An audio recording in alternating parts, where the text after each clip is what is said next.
I'm Jayashree Iyer. I'm a consultant currently with Adhyayan, and I'm also a very passionate educator, and I've taught across the country in several different schools. And my last tenure was with the Heritage Experiential Learning School, where I was a part of the leadership team, and I was also heading the middle school there. And ever since I joined Adhyayan, I've toured across the country and done several school reviews, which has kind of given me a holistic understanding of what is education like in our country. And it's been a really very, very enriching experience. And with me today from Adhyayan, I have Kavita, who is who is a co-founder as well as the executive director at Adhyayan. I also have Neha with me, who is a director, and along with us, we have Gauri and Annette, who are like our backbone, and they look after everything that needs to be done at the back end. So before we move on, what I would like to do is to kind of invite you to take a poll, and I would request Annette to conduct this poll. Annette, if you can just start the poll. So this is generally to just find out what is the composition of the audience today and who are we going to be interacting with. So we're going to be asking questions, we're going to be talking, we're going to be discussing maybe. So it's good to understand what is the composition of this cohort like. So Annette, could you just launch the poll?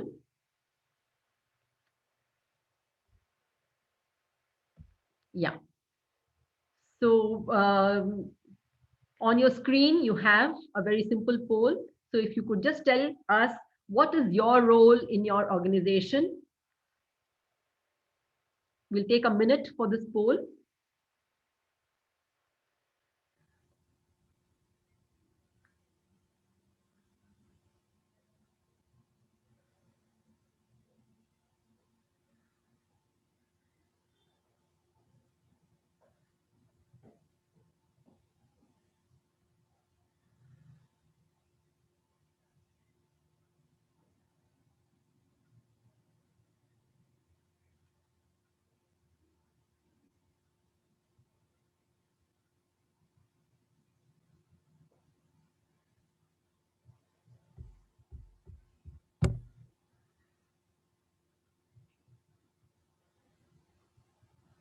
We'll just wait for another few seconds because I think a few more votes are pending.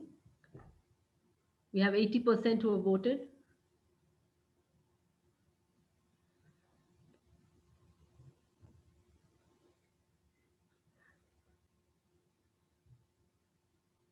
Yes. So I think, Annette, you could stop the poll. And the result is something like, we have maximum of us today are school leaders. We are close to 42%, and we have 4% who are school owners, and another 4 from the school management. We also have teachers, the next big chunk, we are 31%. So that is the composition of today's audience. And thank you for that poll.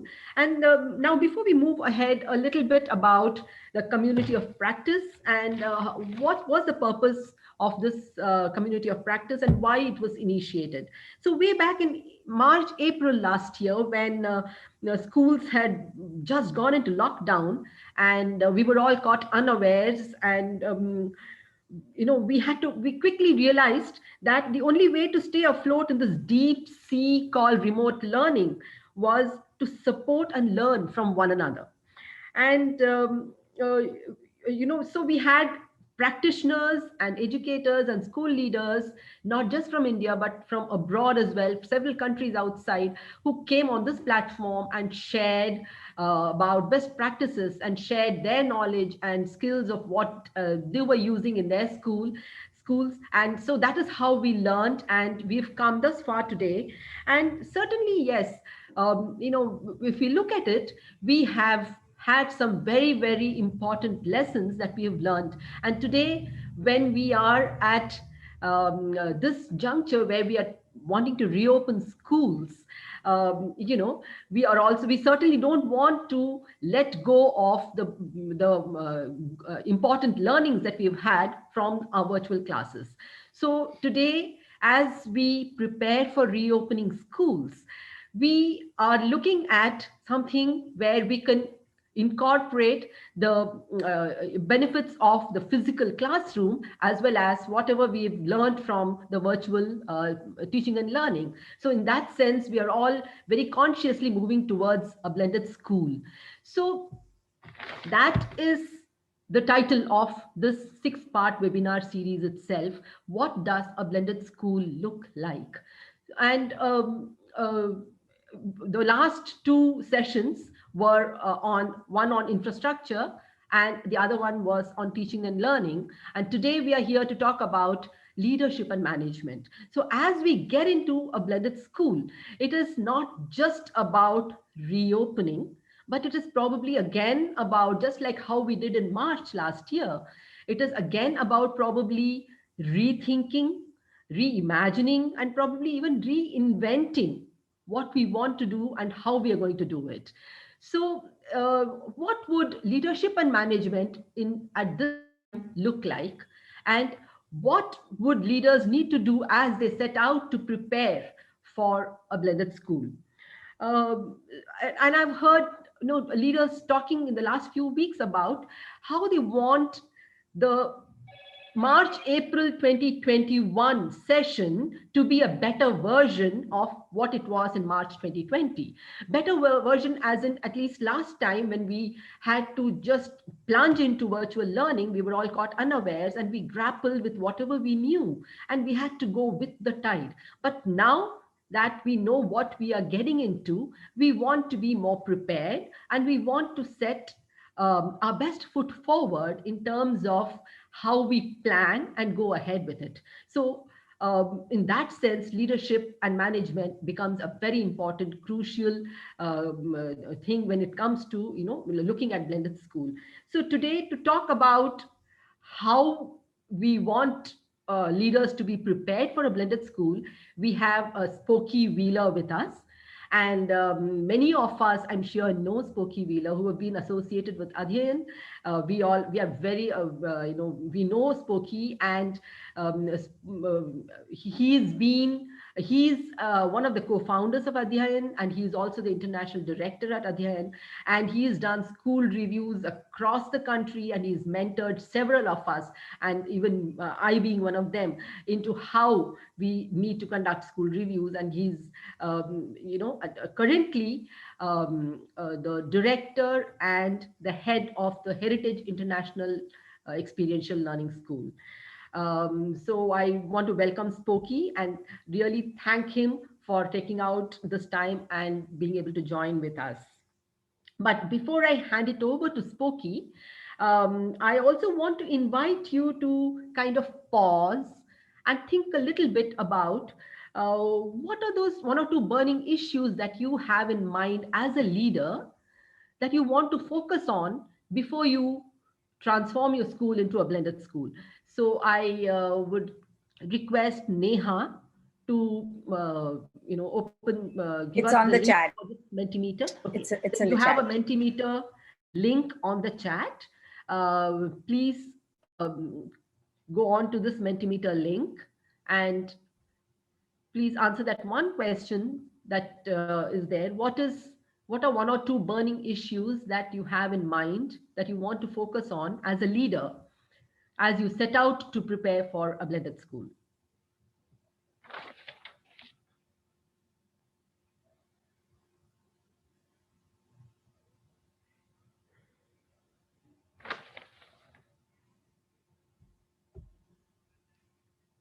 Neha, will you be able to share that with us? Yes, yes.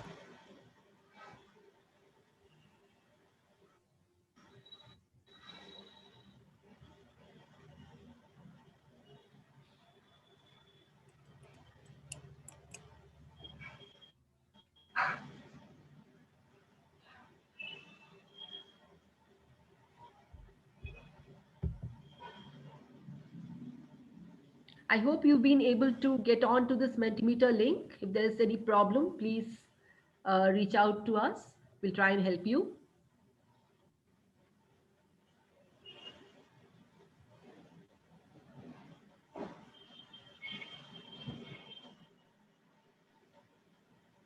You've got two people onto it.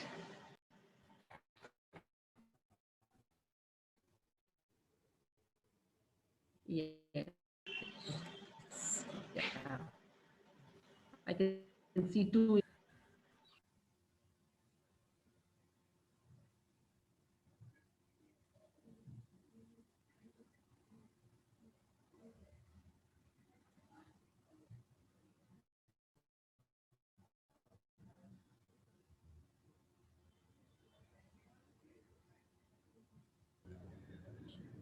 So Jayshree, it looks like we've got our agenda for this afternoon.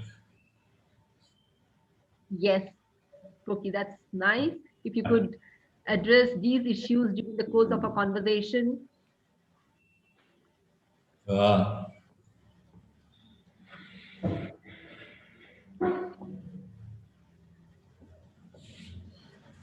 Several of them, and yes, very pertinent ones, I would say.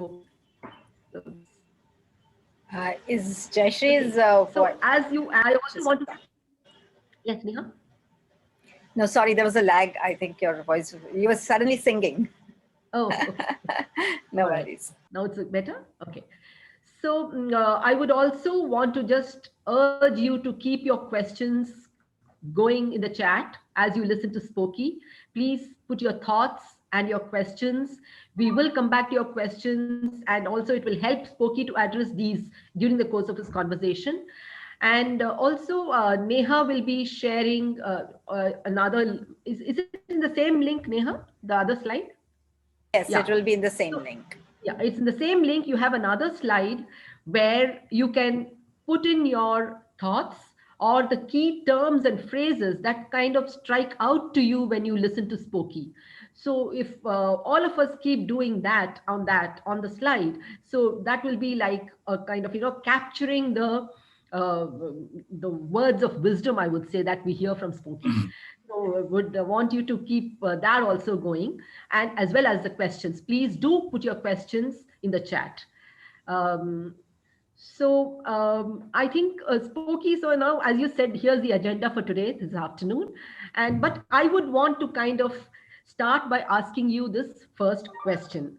That heritage is, I think, one of the few schools where students have already started coming in, and during a time where there's been a lot of confusion, there's been a lot of tumult, and you have had students coming in, and going back to what I said, that leaders are looking at having a better version this coming March or April when they reopen schools compared to what we did in March last year. So what are some of those important focus areas that you think would be required so that we create a system and implement it in such a way that we have minimum failures?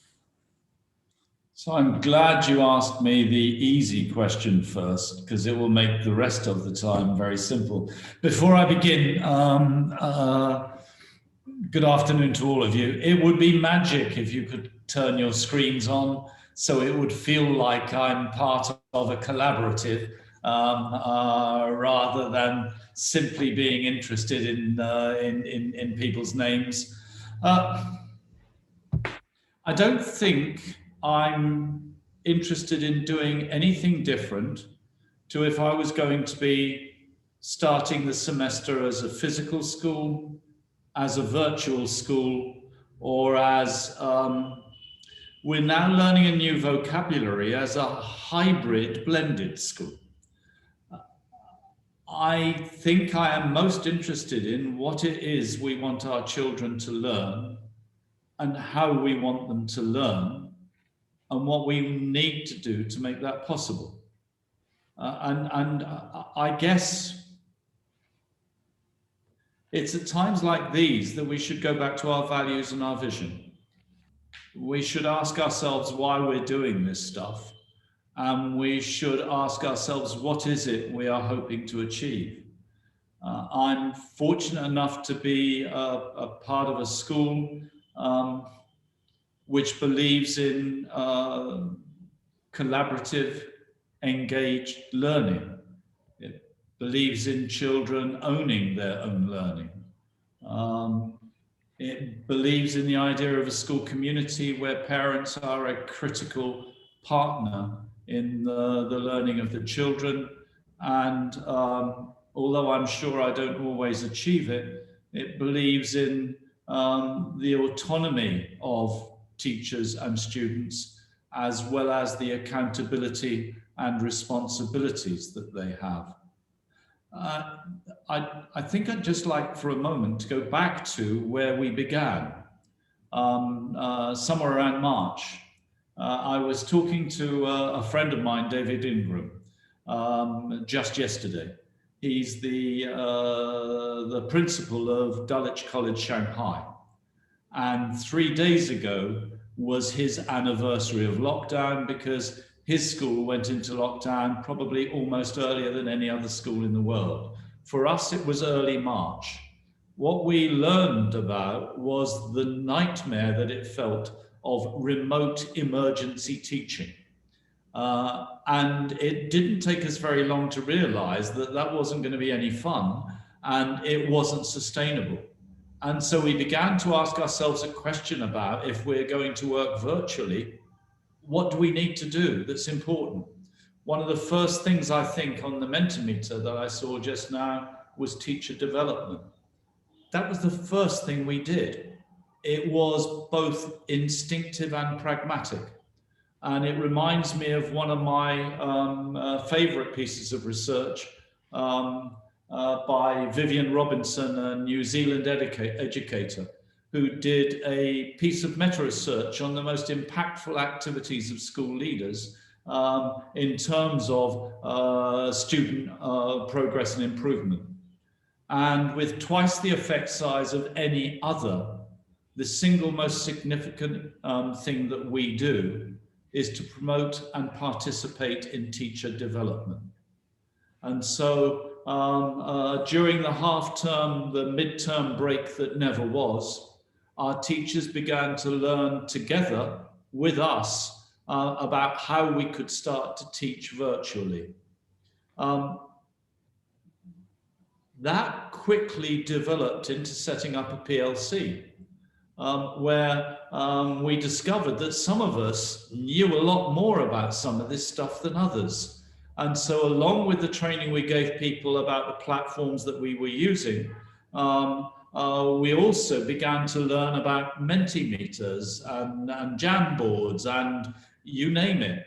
We began to learn the simple resources and skills that would make us feel more confident and give more opportunity for variety. So over the period of, nearly 6 months, I believe that what we became, and listening to some of my colleagues, what their schools have become, is potentially in many ways even more effective as instructional environments than we were before.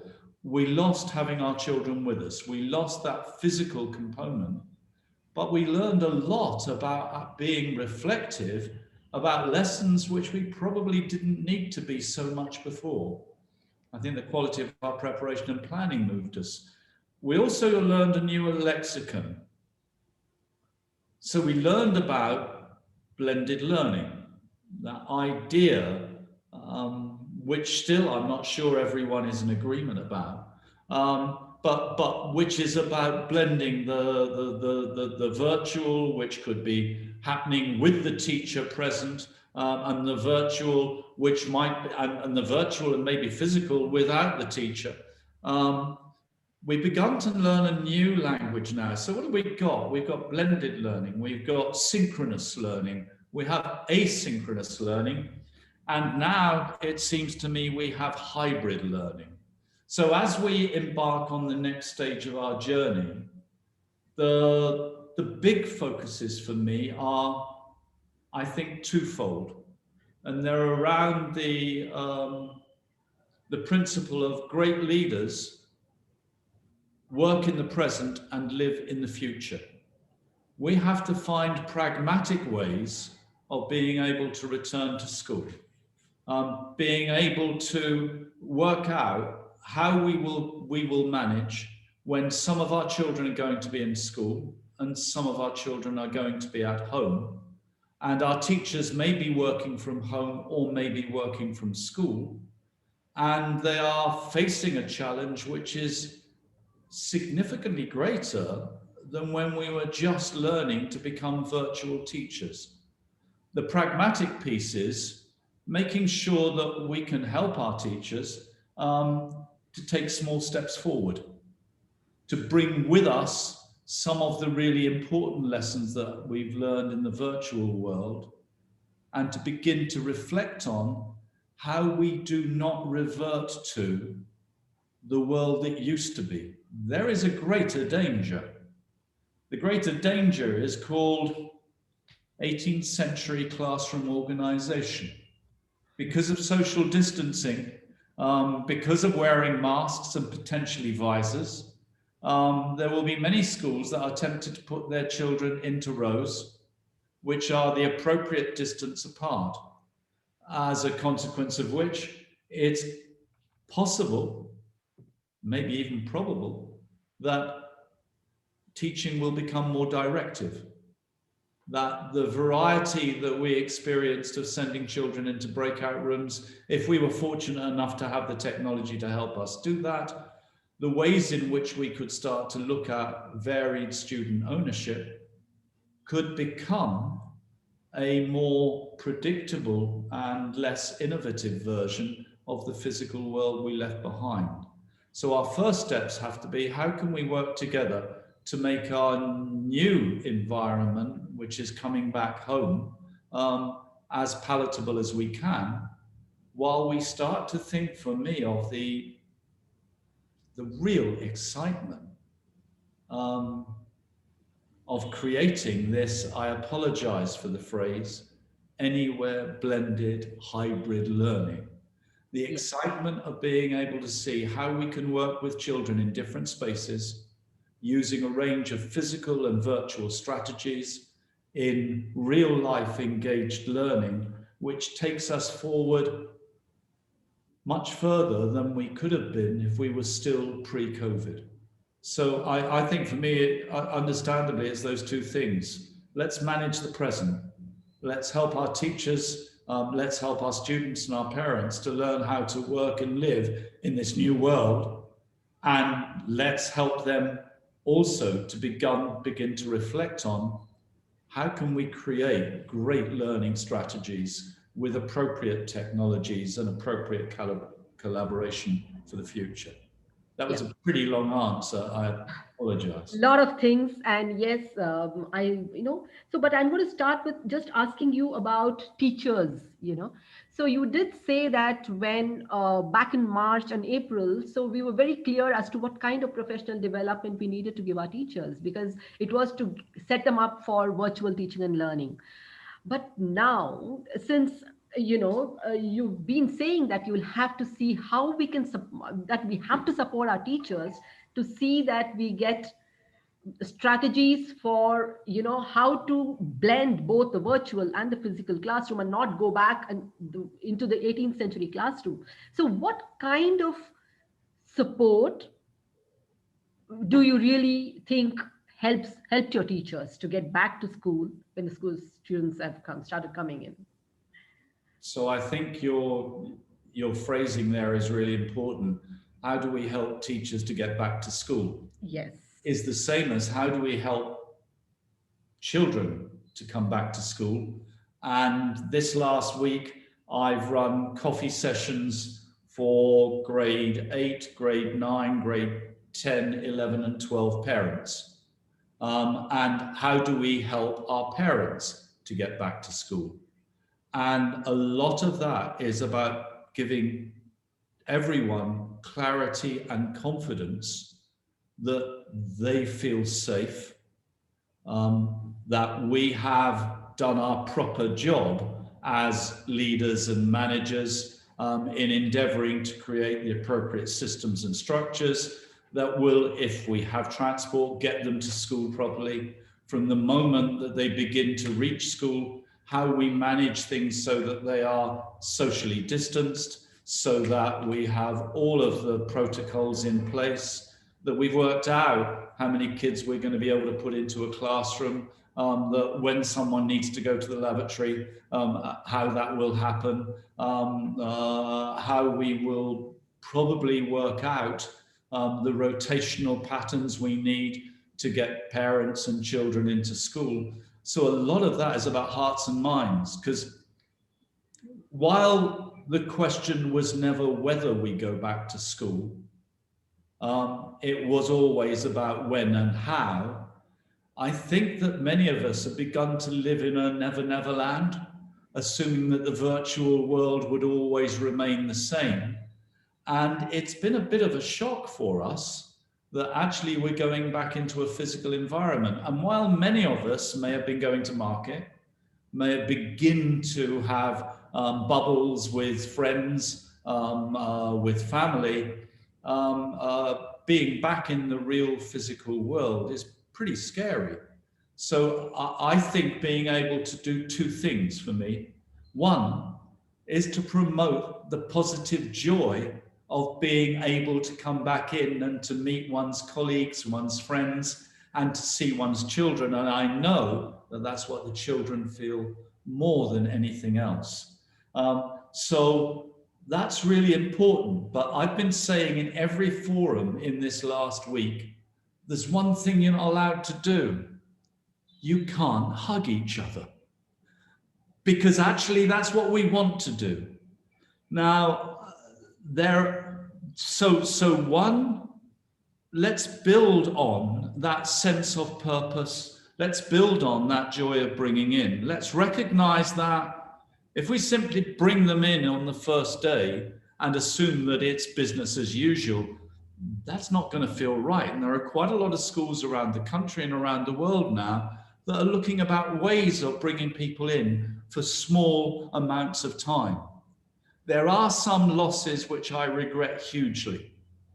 Every morning I would stand down the bottom of the stairs where the buses stopped so that I could watch the students come up the stairs. They were this close to me. Because of the nature of our school, the CBSE and international kids merged, and the only thing I was interested in was seeing whether or not they had their ID cards so that I could check. But it was my opportunity to see them. I then walked up to the second floor and I would stand to the right of the stairs, because that's where the grade 1 students would come in their crocodile every day, and I would high five every single one of them. It made my day. I can't do that anymore, but just being able to see them will be huge. We're privileged at Heritage. In our primary classes, there are 2 teachers in each class. Just under a third of them have never met each other, but they have been working together for many months now. So I think one thing we really need to do is we need to create that sense of hope and expectation in the future, which means we must be really interested in the welfare and well-being of our teachers and our children. So next Monday, I'm holding a town hall for teachers. We've run sessions over the last 2 days where we've been preparing the teachers for what needs to occur. As a group of schools in Gurgaon, we have been creating a manual which everyone can then have, that helps them to know what their job is and what other people's job are. So it's about creating the mood and the culture that makes this somewhere good to be. And it also is impinged on by the way in which we say, so these are the steps. When it comes to dispersal, this is what supervision looks like. When we're moving around the school, this is the way we're going to do it, by making certain that wherever anyone has to stand, we're having markings to help us, almost like the supermarkets in the UK that I've recently returned from. So we're doing that stuff first, because at the moment, we've only got a very few children coming into school. And in the first instance for us, it's grades 10 and 12, because it's examinations. So the third priority is we keep working at great virtual teaching. But what we're now doing is every week, we're bringing our teachers in rotation so they can begin to do their virtual teaching from school rather than from home. And that's a pragmatic solution, but we've discovered that you need a lot more bandwidth in a school if everyone is using virtual technology than you did before. And so it is a combination of the qualitative and the quantitative. It's a combination of the human and the organizational. And as leaders and managers, I guess that's our that's our geography, that's our landscape. So I think that is really simple. We'll learn by dint of listening and talking to others, by getting people excited in the idea of what new learning looks like. So we've set up a champion group of volunteer teachers led by our numeracy advisor. And they're wanting to start videoing their own work and then sharing with each other as they begin to explore new ideas to go round. I'm hoping soon we're going to start to do some serious research, and I can see some people in the audience here who are doing that anyway, about what great examples there are around the world. Yeah, I will steal everything I can and then adapt it to fit us, because the key is around the originality of the idea we create, not the fact that it's the first time that it was created. So I don't know, that's a bit of a blend there, isn't it? Yes. But that's where I am at the moment, feeling now very confident after the last 48 hours of really detailed, granular conversations, to the point at which about 2 hours ago, my head of upper school and I sat down with one of our administrators, and I said, I'm sorry, take me back again. What does supervision look like for dispersal? Because I was interested then in the grains of sand on the beach, not just the beach. And I think that the sooner we're able to do that stuff, the sooner we don't have to think about organization because it's in place, the sooner we can then really focus on our top job, our most important job, which is as pedagogical instructional leaders and managers, enabling teachers to become highly effective at what they do. Yeah. Thank you, Spokey. That was, I think, some very concrete steps about how you worked with your stakeholders, be it teachers or parents, your coffee with parents session, and kind of giving them the confidence about what steps the school has taken to get the children back. So I'm just going to now move on to the pedagogical, which you just said, pedagogy and teaching and learning pedagogy, as well as curriculum. So what steps did you take to kind of organize the curriculum for this new kind of teaching? So, at its most simple in the first instance, we adapted our timetable for virtual. Because the majority of our teaching is going to be virtual, we haven't changed that. Because we know that, that we have a pattern now that helps us to function.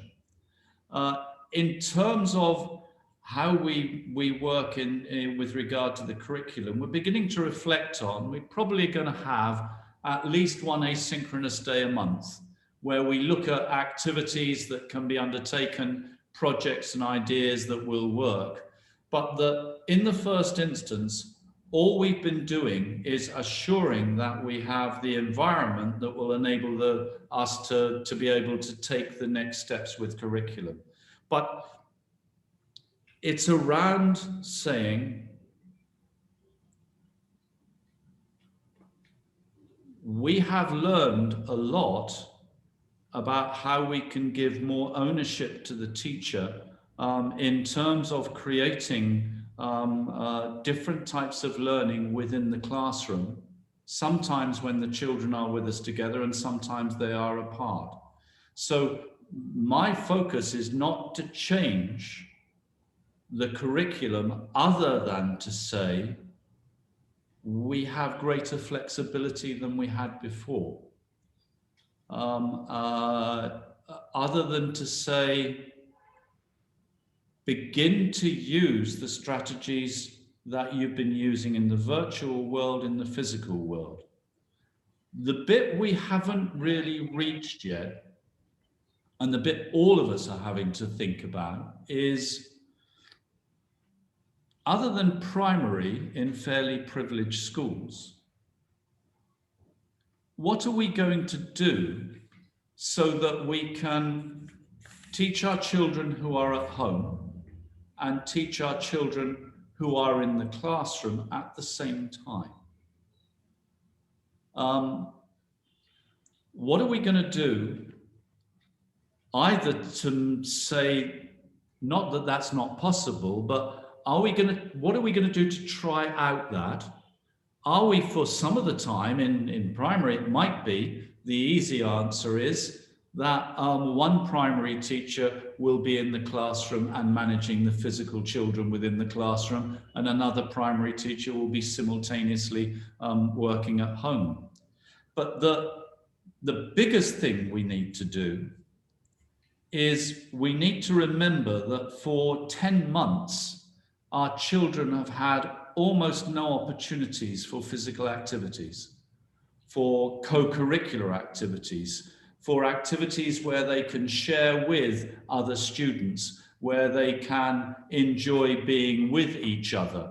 We also know, as a consequence of COVID, that the safest place our children can be is outside. Now, it's a bit difficult for us in Gurgaon because pollution levels can be pretty high.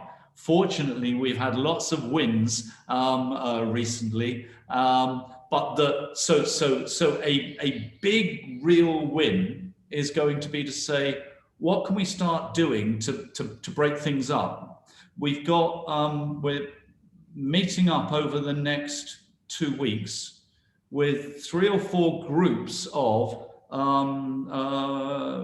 cross-functional stakeholders. What I mean by that is I'm getting groups of teachers, parents, and students together, and I'm asking them, what do we need to do to be able to exploit returning to school? What things are going to be important? Because in the coffee sessions that I had towards the end of last term, parents were saying, gosh, we need some variety.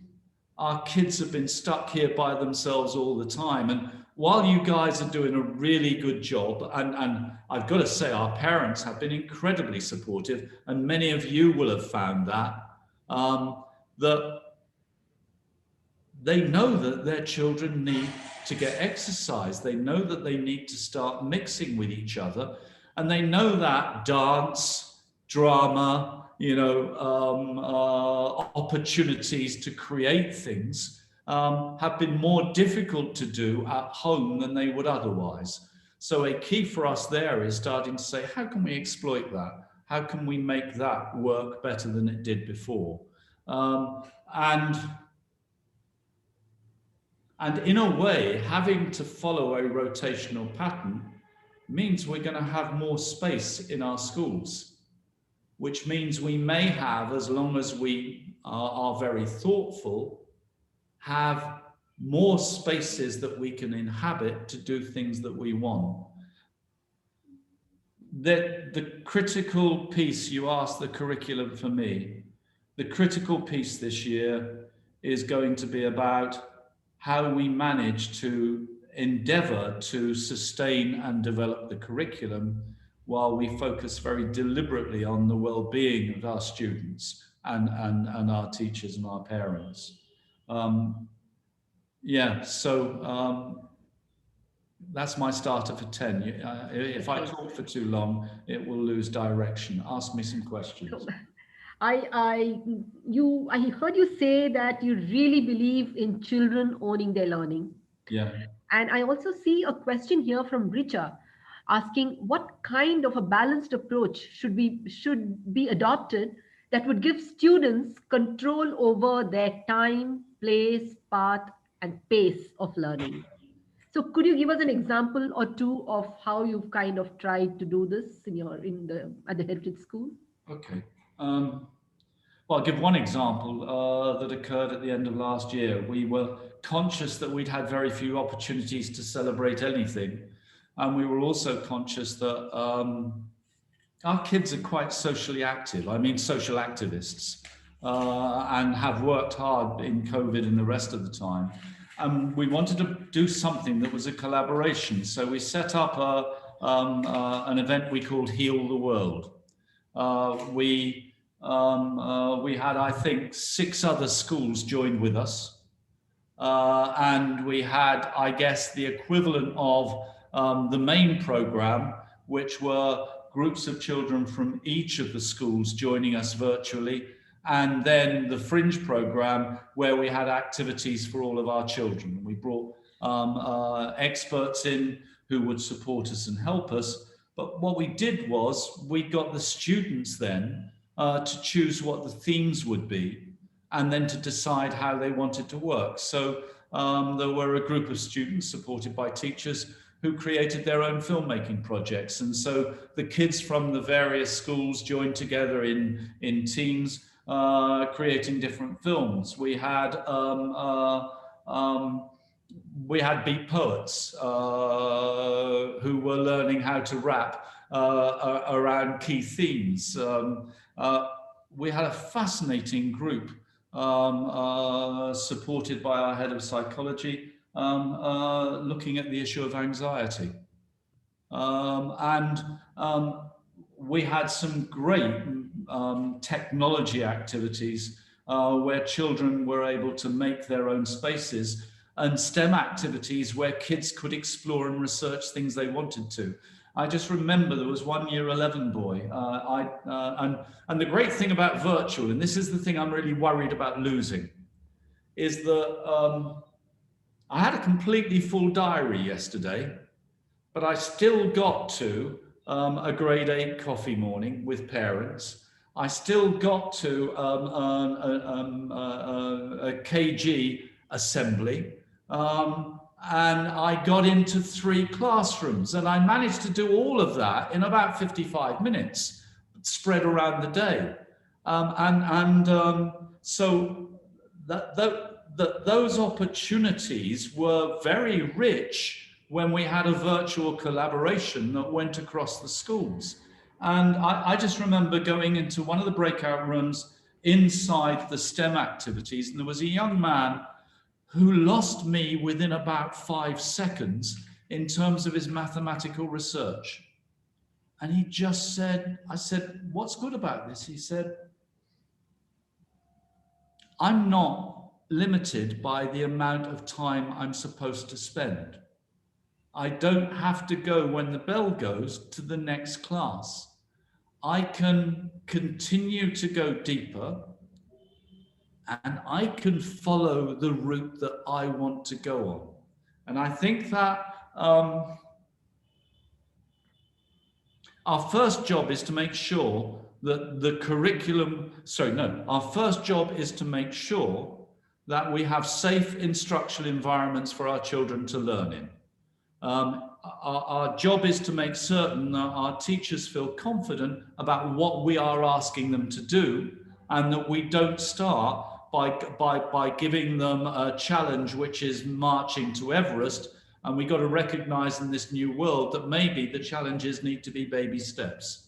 But the more we can start to ask them to find freedoms, I think the better it will be. One of the things I've asked our teachers this semester to do is that for each of their classes, there needs to be each of their classes needs to have at least one asynchronous lesson where they're doing things that are going to prepare them for when they come back to the main lesson to be able to engage with each other, to be able to learn. what I want us to do more is begin, and it's part of our work, I guess, is to spend more time on activities which are transdisciplinary. So yesterday we had a culmination of an expedition, a project that we did for the last half term, which was called Four Freedoms. And so we had, I don't know, about 200 parents online with the kids together. And they were going into different rooms, learning about what freedom of speech felt like, and the children, when they were looking at freedom of speech, some of them went to revolutionary France, and just giving them opportunities to explore. My certainty, though, is we're going to think really carefully about the few things we do rather than the many things we do, so that we can do them as well as possible. Maybe what we've really got to do is to remind our children and our teachers that we have to keep on asking questions rather than moving back to tell. Keep on giving opportunities for children to think and reflect. So just talking about the same curriculum, I get a question here from Hassan. He wishes to know if there is a need to redesign curriculum just to include hybrid learning in order not to shift totally from online to offline. So how, I guess this can be done by kind of helping teachers think about what can be done online, what can be done asynchronous, what can be done synchronous. So, how did you kind of help, did you do anything to help teachers to kind of decide this? Or did they do this in their team? Or do you have some kind of a process or system where teachers are, facilitated for this? I think I'd go back to what I said to start with. The first job is asking ourselves how we want our children to learn. And then to say, what is it that needs to be different and what can be the same? So I'm not talking about changing the curriculum. I'm looking at the nature of the instructional environment, and I'm trying to remember the phrase here, 1,000 flowers bloom. We've just been undertaking some work with our teachers that based around instruction. We have clear whole school strategic priorities of what we want to do, and surprise to surprise, they're all around instruction. But this last week, we've been doing two different things. One of them is asking the departments to sit down together and say, what do we want to do? So rather than simply us telling them, the departments have been asked to sit down together, and this has been taking place over about a month now altogether, is saying, so not 15 things, but if there's one thing, one priority that you would really like to undertake, which will improve the quality of instruction, then I think that's critical. I think there is one other piece that I've become more and more clear about, is that we're asking our heads of department and our program leaders to begin to track not simply the learning of our students, but the work of our teachers. So in the virtual world, the need, it seems to me, in preparation of lessons initially was much greater. And that's, I think, been a real bonus, because it's made us all think much more about how we need to deliver what the objective is for our class. So for me now, making certain that our heads of department are looking at everyone's lesson plans every week. We have the benefit of using a platform called Teamy with our middle school students, and Manage Back with our primary and our senior students.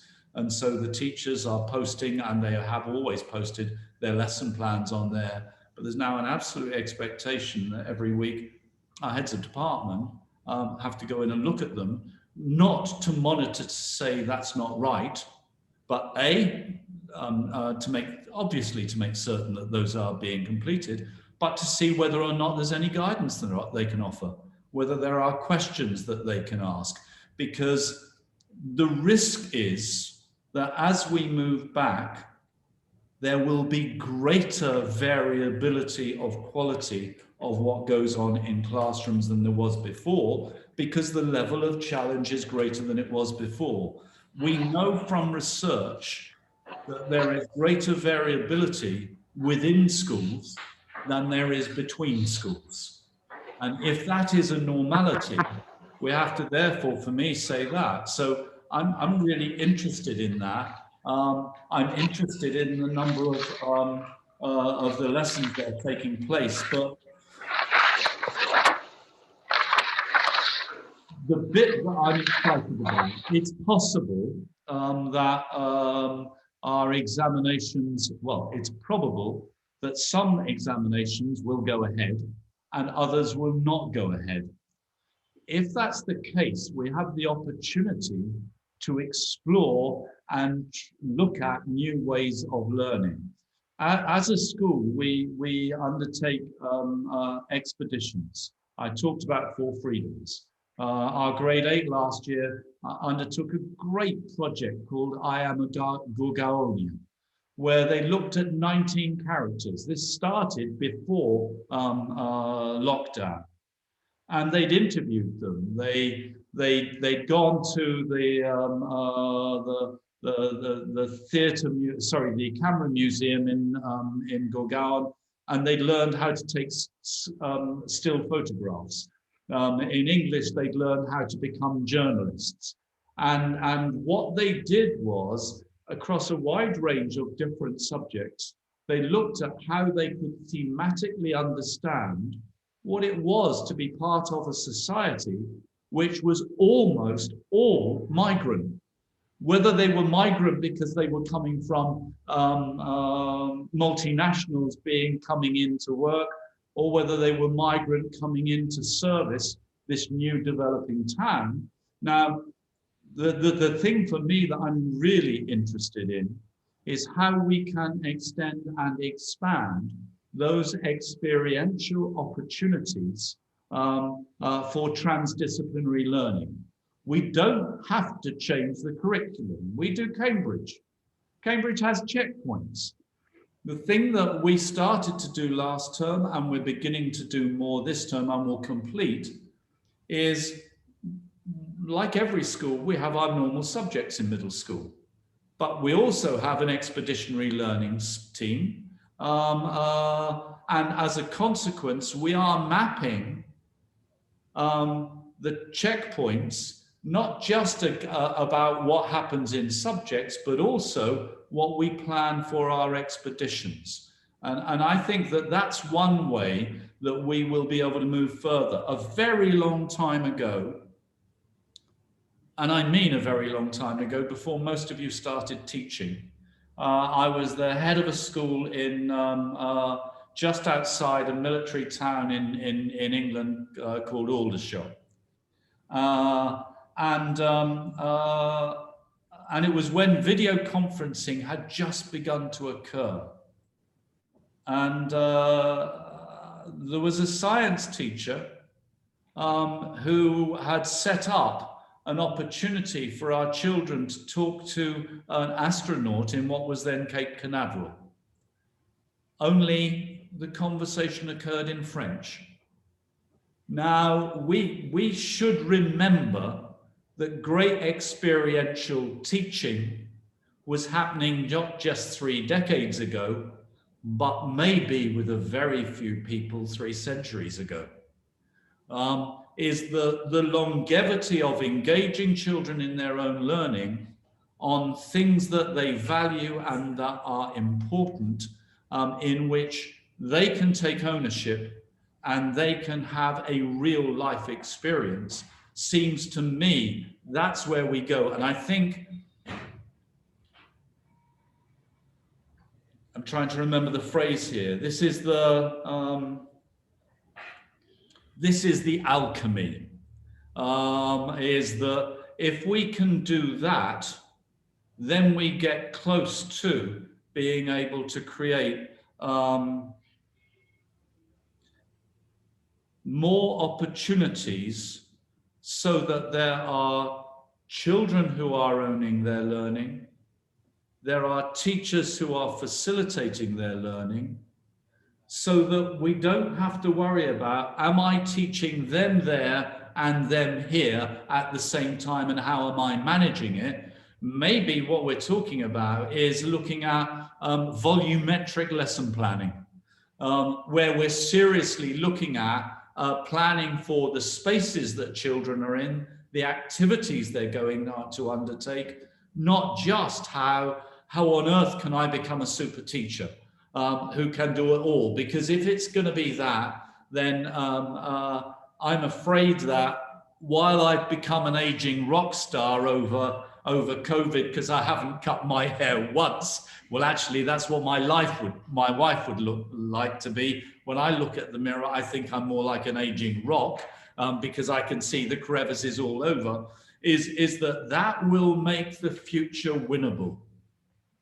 That opportunity to begin to say, I don't just have to be better and better and better at being a teacher. I have to say, if I'm a teacher who really is accountable, is responsible, and has autonomy, let me start to look at new ways that, while of course I can improve, while of course I can improve my skill sets, what I can begin to do is how to explore with my partner teachers and with my students how we can then create exciting opportunities which do not make it feel like I need to run screaming down the road because I can't make it all work inside my head.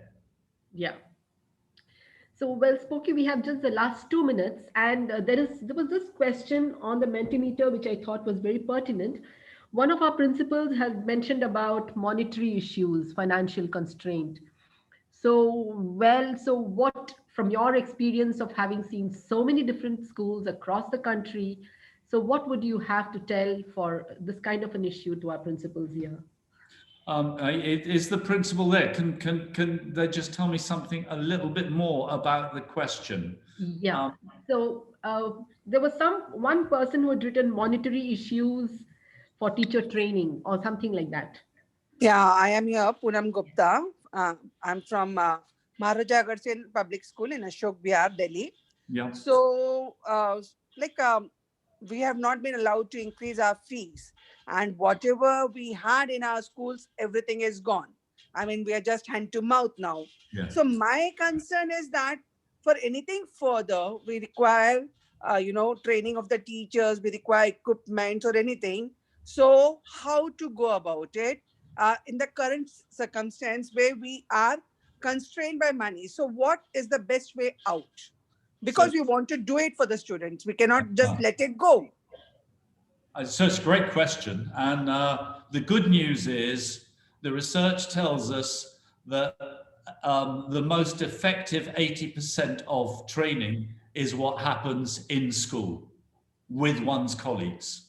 The thing I mentioned at the very start was, what I hadn't realized was the rich diversity of skills that our teachers had, which many of them had not been using inside their classroom. So I think I'd begin by starting to do an audit of the skills that people had, of the interest that they've got, to see what's available within. So that's the first step. The things that we're talking about, the most important things don't cost money. If we're talking about children coming back in, I talked about the fact that I've been into classrooms.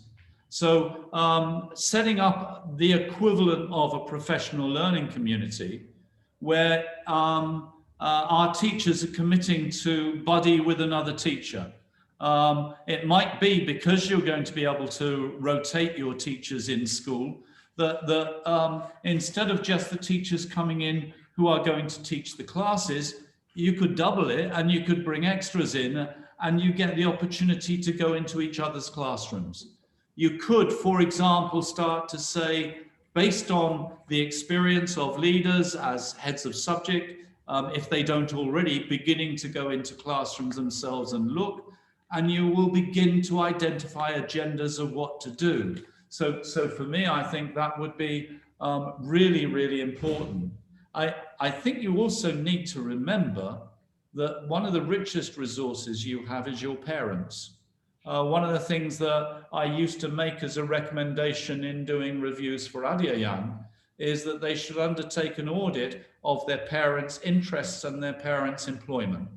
And to recognize that then they are free experts to come into the classroom, even if it's virtual rather than physical. So I think the best way to look at this, and I guess because a couple of the most exciting moments I've had have been in one classroom tribal schools where there was no money for anything, is that let's look at our own resource. So first off within, let's look at the resource we've got. I listened to one of the children yesterday as a part of the culmination for grade 8, playing, I think it was Bach. I just went, wow. So what are the resources our children have that they can help with? What are the things our teachers have that they can share with each other in skills? What ways can we as leaders and managers facilitate bringing teachers together in becoming interested in each other's classrooms and each other's learning, and then sharing together to get that stuff? So those, I think, are some of the things. My last point would be, you are in a community of practice. So I'd be making a point of checking out how many schools would be interested in exploring some mutual collaboration here that might be physical or might be virtual. Yeah, so sometimes it frees you, even though it feels absolutely awful not to have any money to be able to do anything. Therefore, we have to become more inventive. Thank you very much. Thank you very much. It's really thoughtful of you, and I'll look into it. Thank you. Yeah. So, Spokey, I think we've kind of come to the end of the session, and some very important inputs from Spokey Wheeler there today for us. While instruction and review is indeed critical, what is really of key importance is the welfare and well-being of teachers and students. Also, looking at bringing on all stakeholders on board, having the parents with us, letting them know what steps we are taking, and also giving students a voice and kind of giving students ownership. All of these is actually extremely important, and then we take small steps, and that is where we are right now. So for me, what I feel is, way back in March, it was indeed a very difficult situation, but certainly we did rise to the occasion. We, showed resilience, we showed creativity, we showed, devotion to our students. And yes, certainly even now, there might be challenges, I'm sure, but I think possibilities are immense. So on that positive note, I think I'll hand it over to Kavita or Neha, who might want to say a few more words or share their thoughts before we say goodbye until the next session.